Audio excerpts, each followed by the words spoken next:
Hello friends, welcome to my channel. తాయారు చేత నారాయణకి క్షమాపణలు చెప్పించి నారాయణ్ని పోలీస్ స్టేషన్ నుండి విడిపించిన మహాలక్ష్మి సంతోషంలో మాధవ చక్రి. అసలు ఇదంతా ఎలా జరగబోతుంది తెలుసుకోవాలి అంటే ఈ వీడియోని చివరి వరకు చూడండి. ఇక ఎపిసోడ్లోకి వెళ్ళినట్లయితే తాయారు ఇంట్లో కూర్చొని కోపంగా ఆలోచిస్తూ ఉంటుంది. రిసెప్షన్ బాగా జరగడంతో తాయారు ఓర్వలేక కోపంతో రగిలిపోతూ ఉంటుంది. రిసెప్షన్లో నారాయణ, మాధవ, చక్రి అందరూ సంతోషంగా ఉండడం గుర్తు చేసుకొని చాలా కోపంతో రగిలిపోతూ ఉంటుంది. నా శాపం వల్ల ఆ నారాయణ గాడి ఇంటికి ఆడదిక్కు లేకుండా అలాగే నాశనమైపోతుంది అనుకున్నాను. కానీ ఊహించని విధంగా ఒక గొప్పింటి పిల్ల ఆ నారాయణ కొడుకుని పెళ్లి చేసుకుంది. ఇదే అదను అని వాడు రిసెప్షన్ కూడా ఏర్పాటు చేసి అందరూ చాలా సంతోషంగా ఉన్నారు. వాళ్ళలా సంతోషంగా ఉండడం నేను చూసి తట్టుకోలేకపోతున్నాను. ఎలాగైనా ఆ నారాయణ గారిని దెబ్బ కొట్టాలి. ఇప్పుడు ఉన్న సంతోషం మొత్తం దుఃఖంగా మారిపోవాలి అని తాయారైతే ఆలోచిస్తూ ఉంటుంది. ఇంతలోనే తాయారు వల్ల పెద్దన్నయ్య ఇంట్లోకి వస్తూ ఉంటాడు. చెప్తే వినిపించుకోక ఈరోజు నా ఈ పరిస్థితికి కారణమయ్యారు అని తలకి కట్టుకొని ఇంట్లోకి వస్తూ ఉంటే తాయారు, ఏంటి ఎందుకలా గొనుక్కుంటున్నావు, ఆ తలకి కట్టేంటి అని అంటుంది. ఇదంతా నీ వల్లే తాయారు, నీ వల్లే ఈరోజు నాకు దెబ్బ తగిలింది అని అంటూ ఉంటే ఇక తాయారు, ఏం మాట్లాడుతున్నావు నువ్వు, నా వల్ల నీకు దెబ్బ తగలడం ఏంటి, ఒళ్ళు తెలియకుండా తప్ప తాగి రోడ్డుపై పడిపోయి ఉంటావు, అందుకే ఇలా దెబ్బ తగిలింది అని అంటూ ఉంటే, అది కాదు తాయారు, నేను రోడ్డుపై పడిపోలేదు, ఆ నారాయణ గాడే నన్ను తోసేసి నాకు దెబ్బ తగిలేలా చేశాడు అని అనగానే తాయారు, ఏంటి నారాయణగాడు తోసేశాడా అని అంటూ ఉంటే, అవునే, నువ్వు ఎంత చెప్పినా వినలేదు, వాళ్ళ ఇంట్లో ఫంక్షన్కి వెళ్ళొద్దు అంటే వెళ్ళాలి అని బలవంతంగా నన్ను ఆ రిసెప్షన్కి తీసుకెళ్ళావు. అక్కడికి వెళ్ళాక నన్ను చూసిన ఆ నారాయణ ఊరుకుంటాడా, వాడు అనాల్సిన మాటలన్నీ అనేసి నన్ను ఒక్క తోపుడు తోశాడు. దాంతో నేను కింద పడిపోయి తలకి దెబ్బ తగిలింది. మనం ఆ ఫంక్షన్కి వెళ్ళకపోయి ఉంటే ఇప్పుడు నీకు ఈ కడుపు మంట ఉండేది కాదు, నాకు ఈ దెబ్బ తగిలుండేది కాదు అని అంటూ ఉంటే ఇక తాయారు, నోర్మి, నేనేమైనా ఆ నారాయణగాడు పెట్టే విందు భోజనాల కోసం వెళ్ళానా, ఆ రిసెప్షన్ ఎలా ఆగుతుందో చూడ్డానికి వెళ్ళాను, కానీ ఆ రిసెప్షన్ సక్సెస్ఫుల్గా జరిగిపోయింది. నువ్వు మాత్రం సిగ్గు లేకుండా వాళ్ళు పోసిన మందు తాగి అక్కడ భోజనం కూడా చేసావు కదా అని అంటూ ఉంటే ఇక అతను మౌనంగా చూస్తూ ఉంటాడు. చాలే వెళ్ళి ఒక మూలన పడుకో అని అనగానే ఇక అతను అక్కడి నుంచి వెళ్ళిపోతూ ఉంటాడు. తాయారు ఆలోచిస్తూ ఉంటే అప్పుడే తాయారుకి ఒక ఆలోచన వస్తుంది. అవును, ఇప్పుడు పెద్దోన్ని అడ్డం పెట్టుకొని ఆ నారాయణ మీద పగ తీర్చుకోవచ్చు. ఇంట్లో కోడలి పిల్ల వచ్చినందుకు, రిసెప్షన్ జరిగినందుకు వాడు తెగ సంబరపడిపోతుంటాడు. ఆ సంతోషాన్ని ఎక్కువసేపు ఉంచకూడదు. వాణ్ణి అరెస్ట్ చేయించి వాడి కాళ్ళు చేతులు విరగొట్టించాలి. అప్పుడే నేను శాంతిస్తాను అని అనుకొని, ఒరేయ్ పెద్దన్నయ్య అని అనగానే మళ్ళీ ఏంటి తాయారు అని అంటుంది. నీతో ఒక ముఖ్యమైన పనుంది, పదరా అని అనగానే దేనికి తాయారు, మళ్ళీ ఎక్కడికి తీసుకెళ్తున్నావు అని అంటూ ఉంటే ఇంకెక్కడికి, ఆ నారాయణ ఇంటికే. ఇప్పుడు దొరికిన అవకాశాన్ని అస్సలు వదులుకోకూడదు. నీ తలదెబ్బని అడ్డం పెట్టుకొని ఆ నారాయణని అరెస్ట్ చేయించి కుళ్ళబొడిపిద్దాం పద అని అనగానే తాయారు, వద్దు తాయారు, ఎందుకు ఇవన్నీ, వాళ్ళ పాపాన వాళ్ళు పోతారు అని అంటూ ఉంటే, ఏంటి పోయేది, వాడు కొడుకు పెళ్లి చేశానని రిసెప్షన్ చేశానని తెగ మురిసిపోతున్నాడు. వాడి మురిపం 3 నాళ్ళ ముచ్చటే కావాలి. ముందు వాడి కాళ్ళు చేతులు విరగ్గొట్టించాలి, నువ్వు పద అని తాయారు అతన్ని తీసుకొని నారాయణ ఇంటికి బయలుదేరుతుంది. ఇక వాళ్ళు వెళ్ళేసరికే ఇంట్లో మహాలక్ష్మి, మాధవ, చక్రి అందరూ ఇంట్లోనే ఉంటారు. ఇక బయటే ఉండి ఇంట్లో ఎవరైనా ఉన్నారా అని పిలవగానే అందరూ బయటికి వస్తారు. పోలీసులు ఇంటికి రావడం చూసి మాధవ, చక్రి షాక్ అయిపోతారు. ఇక మాధవ, ఏంటెస్ఐ గారు మా ఇంటికి వచ్చారేంటి అని అడుగుతూ అక్కడే వాళ్ళ పెదనాన్నకి దెబ్బ తగిలి ఉండడం చూసి, పెదనాన్న తలకి ఆ కట్టేంటి అని అనగానే, ఇదంతా మీ నాన్న వల్లే అని పోలీసులు అంటారు. అది విని మాధవ, చక్రి ఒక్కసారిగా షాక్ అయిపోతారు. మా నాన్న వల్ల ఆయనేం చేశారు సార్ అని అనగానే, ఇక అప్పుడే అది ఆయన నోటితోనే చెప్పిస్తాను అని పోలీసులు అంటారు. ఇంతలోనే నారాయణ తాగుతూ అక్కడికి వస్తాడు. రే ఏంట్రా పోలీసులు మన ఇంటికి ఎందుకు వచ్చారు అని అంటూ ఉంటే, అప్పుడే ఇక పోలీసులు, నారాయణ నువ్వు మీ అన్నయ్యని తోసావా అని అంటూ ఉంటే, అవును వాడిని నేనే తోశాను, వాడు బాగానే ఉన్నాడు కదా, చావలేదు కదా, చచ్చుంటే పీడ విరగడయ్యేది అని నారాయణ అంటూ ఉంటే ఇక అందరూ షాక్ అయిపోయి చూస్తూ ఉంటారు. చూసారా ఎస్ఐ గారు, మీ ముందే వాడికి భయం లేకుండా ఎలా మాట్లాడుతున్నాడో, వాడి వల్ల నాకు ప్రాణహాని ఉంది ఎస్ఐ గారు, అందుకే వాడిని అరెస్ట్ చేసి జైల్లో వేయండి అని అనగానే అందరూ ఒక్కసారిగా షాక్ అయిపోతారు. ఇక మాధవ, పెద్దనాన్న మనకి ఏవైనా గొడవలుంటే మనం చూసుకుందాం, అంతేకాని నాన్నని అరెస్ట్ చేయించడం ఏంటి అని అంటూ ఉంటే, అరెస్ట్ చేయించకుంటే మీ నాన్న లాంటి వాళ్ళని బయటే ఉంచితే వాడు మృగంలా మనుషులకి ఇలా దెబ్బలు తగిలిస్తూనే ఉంటాడు, వాడిలాంటి తాగుబోతులు జైల్లో ఉండడమే కరెక్ట్ అని తాయారు అంటూ ఉంటే అందరూ చూస్తూ ఉంటారు.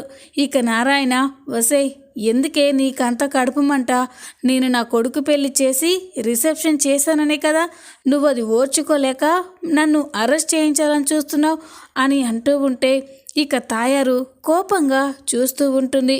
ఇక అప్పుడే తాయారు వాళ్ళ పెద్దన్నయ్య, ఇంకా చూస్తారేంటి సార్, ఆ నారాయణ గారిని అరెస్ట్ చేయండి, వాడు బయటే ఉంటే నన్ను ఏ క్షణంలోనైనా చంపేస్తాడు అని అనగానే ఇక పోలీసులు, నారాయణ పద స్టేషన్కి అని అంటారు. ఇక నారాయణ, లేదెస్ఐ గారు నేనే తప్పు చేయలేదు, వాడు నోటికొచ్చినట్టు వాగారు, అందుకే వాణ్ణి తోసేశాను అని నారాయణ అంటూ ఉంటే ఇక ఎస్ఐ గారు, నారాయణ అదంతా స్టేషన్లో చూసుకుందాం, ముందు పద అని నారాయణని పోలీసులు తీసుకెళ్తూ ఉంటారు. మాధవ, చక్రీలు ఆపే ప్రయత్నం కూడా చేయరు. ఇదంతా చూసి మహాలక్ష్మికి ఏమీ అర్థం కాదు. ఇదేంటి, వీళ్ళ కళ్ళ ముందే వాళ్ళ నాన్నని తీసుకెళ్తూ ఉంటే వీళ్ళు కనీసం ఆపను కూడా ఆపడం లేదు అని మహాలక్ష్మి అనుకుంటూ ఉంటుంది. నారాయణని పోలీసులు తీసుకెళ్ళినా కూడా ఇంట్లో మాధవ, చక్రి, కన్నా ఎవరు కూడా బాధపడకుండా ఎవరి పనులు వాళ్ళు చేసుకుంటూ ఉంటారు. అది చూసి మహాలక్ష్మికి ఏమీ అర్థం కాదు. ఇక రాత్రి కాగానే మాధవ వంట పూర్తి చేస్తాడు. రే చక్రి, కన్నా, అమ్మ మహాలక్ష్మి రండి అందరం కలిసి భోంచేద్దాం అని అనగానే ఇక అందరూ కలిసి కూర్చొని భోజనం చేస్తూ ఉంటారు. అందరి ప్లేట్లో భోజనం వడ్డించిన తర్వాత మహాలక్ష్మి మాత్రం నారాయణ పడుకునే మంచం వైపే చూస్తూ బాధపడుతూ ఉంటుంది. అది గమనించిన మాధవ, ఏంటమ్మా భోజనం ముందు పెట్టుకొని అలా దిక్కులు చూస్తావేంటి, భోజనం చెయ్యమ్మా అని అనగానే, మీకు తిండి ఎలా సహింపుతుంది పెద్ది అని అంటుంది. మహాలక్ష్మి అలా అనేసరికే అందరూ షాక్ అయిపోతారు. ఇక చక్రి, ఏంటండి ఒక్కసారే అంత మాట అనేశారు అని అంటూ ఉంటే, లేకపోతే ఏంటండి, రోజు మీ మధ్య ఉండే ఒక మనిషి ఇప్పుడు ఇంట్లో లేరు, ఆయన స్టేషన్లో ఉన్నారు, మీ నాన్న పట్ల మీకు కాస్తైనా ప్రేమ అభిమానం లేదా, మీ నాన్నని అసలు లెక్కలోకి తీసుకోరా, ఆయనని అరెస్ట్ తీసుకెళ్తుంటే ఏ ఒక్కరు కూడా అడ్డుకోలేదు, అది కాకుండా కాస్తైనా బాధ లేకుండా మీరు చక్కగా వంట చేసుకొని భోజనం కూడా తయారయ్యారు, అసలు మీకు తిండి ఎలా సహింపుతుంది అని మహాలక్ష్మి అంటూ ఉంటే అప్పుడు చక్రి, చూడండి మా నాన్న గురించి మీకు సరిగ్గా తెలియదు కాబట్టి మీరు అలా మాట్లాడుతున్నారు. నిజానికి మా నాన్న బయట ఉండే కంటే అలా స్టేషన్లో ఉండడమే కరెక్ట్. అక్కడైనా తాగకుండా ప్రశాంతంగా ఉంటాడు. ఇక్కడ మేం కూడా ప్రశాంతంగా ఉండొచ్చు అని చక్రి అంటూ ఉంటే, ఏంటండి అలా ఎలా మాట్లాడగలుగుతున్నారు? ఆయన ఎలాంటి వాళ్ళైనా కూడా మీ కన్న తండ్రి పట్ల కాస్తైనా ప్రేమ బాధ్యత ఉండాలి కదా. పేరుకి ఇంతమంది కొడుకులున్నారు, కానీ తండ్రిని అరెస్ట్ చేయకుండా అడ్డుకోలేకపోయారు. మీకు అంత కఠినంగా ఉంటారేమో, కానీ నేను మాత్రం కఠినంగా ఉండలేను. నేను ఈ ఇంటికి వచ్చినందుకు మీ నాన్నగారు చాలా సంతోషపడ్డారు. తన కూతుర్లా నన్ను చూసుకున్నారు. అలాంటి మనిషి తిండి తిప్ప లేకుండా స్టేషన్లో ఉంటే నేను ఇలా తినలేనండి, మీరు తినేయండి అని మహాలక్ష్మి భోజనం మీద నుంచి లేచి వెళ్ళిపోతుంది. మహాలక్ష్మి అలా వెళ్ళిపోగానే మాధవ, చక్రి, కన్న వాళ్ళు కూడా భోజనం చేయకుండా అక్కడి నుంచి వెళ్ళిపోతారు. ఇక ఇంతలోనే ఉదయం అవుతుంది. ఉదయం కాగానే మహాలక్ష్మి ఎలాగైనా నారాయణ్ని విడిపించాలని స్టేషన్కి వెళ్తుంది. ఇక స్టేషన్కి వెళ్ళేసరికి నారాయణ్ని జైల్లో ఉంచుతారు. నారాయణ్ని అలా సెల్లో చూసి మహాలక్ష్మి చాలా బాధపడుతుంది. ఇక ఎస్ఐ గారు, ఏంటమ్మా ఎవరు కావాలి అని అనగానే, ఎస్ఐ గారు, నిన్న మీరు మా మామయ్య గారిని అరెస్ట్ చేసి తీసుకొచ్చారు. మా మామయ్య గారికి ఏమీ తెలీదండి, ఏదో తాగిన మత్తులో అలా చేసి ఉంటారు. మా మామయ్య గారిని వదిలేయండి అని అనగానే ఇక మహాలక్ష్మి అలా మాట్లాడుతూ ఉంటే నారాయణ మహాలక్ష్మిని చూసి చాలా ఎమోషనల్ అవుతారు. ఇదేంటి, నా కోడలి పిల్ల నా కోసం స్టేషన్కి వచ్చిందా? నా కొడుకులు కూడా నా గురించి పట్టించుకోవడం లేదు, కానీ నా కోడలు నన్ను విడిపించడం కోసం స్టేషన్కి వచ్చిందా అని నారాయణ చాలా సంతోషపడుతూ ఉంటారు. ఇక మహాలక్ష్మి నారాయణ దగ్గరికి వచ్చి, మీరేమీ బాధపడకండి, ఈరోజు మిమ్మల్ని తీసుకెళ్ళడానికే వచ్చాను అని అంటూ ఉంటే ఇక నారాయణ ఎమోషనల్ అవుతూ ఉంటాడు. ఇక అప్పుడే ఎస్ఐ గారు తాయార్ని వాళ్ళ అన్నయ్యని స్టేషన్కి పిలిపిస్తారు.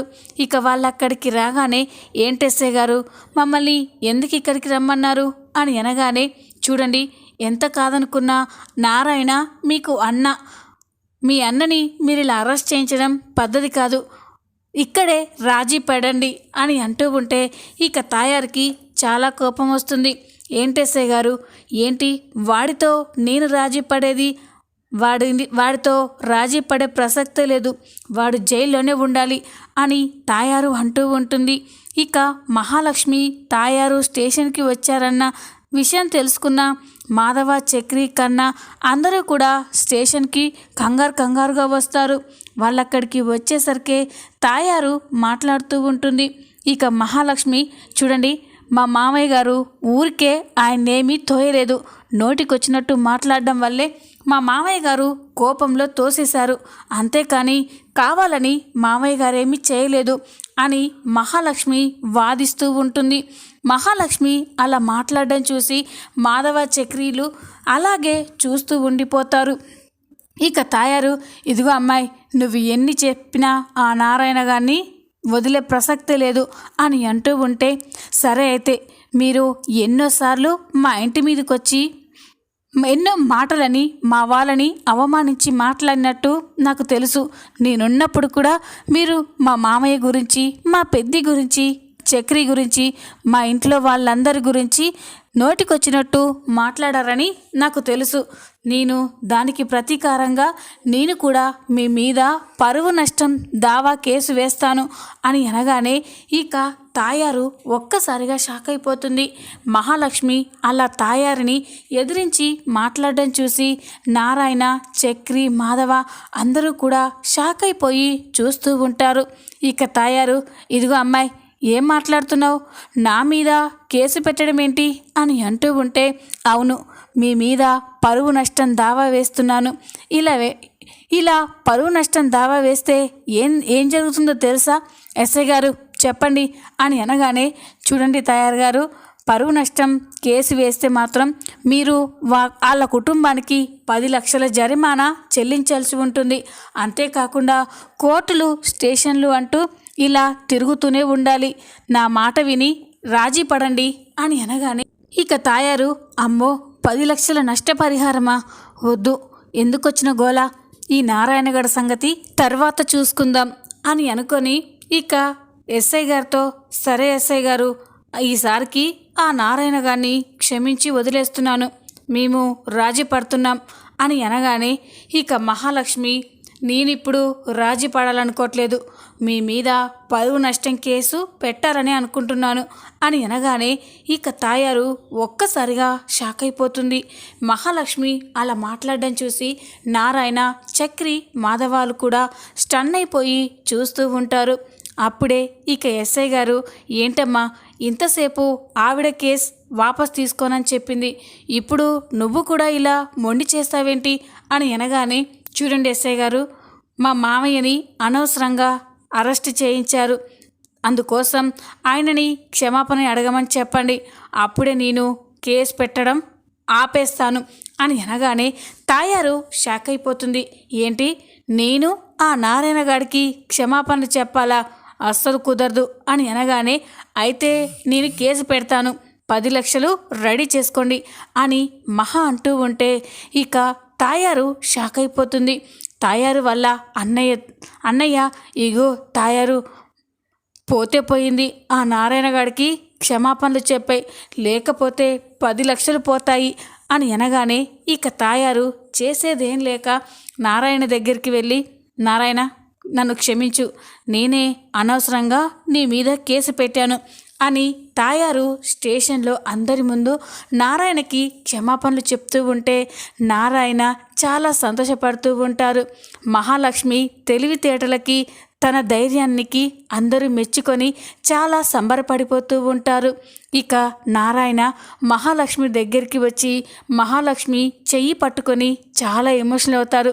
అమ్మా, నువ్వు నా పాలిట కోడలివి కాదమ్మా, నా కన్న తల్లివి, నా కడుపులో పుట్టిన కొడుకులే నన్ను పట్టించుకోలేదు, కానీ ఈ మావయ్య కోసం నువ్వు ఆ తాయారిని ఎదిరించావు అని ఇక నారాయణ చాలా ఎమోషనల్ అవుతూ ఉంటే ఇక మహాలక్ష్మి కూడా చూడండి, మీరు నాకు తండ్రి లాంటి వాళ్ళు, మీరిలా కష్టపడుతూ ఉంటే నేను ఎలా చూస్తూ ఊరుకుంటాను అని మహాలక్ష్మి అంటూ ఉంటుంది.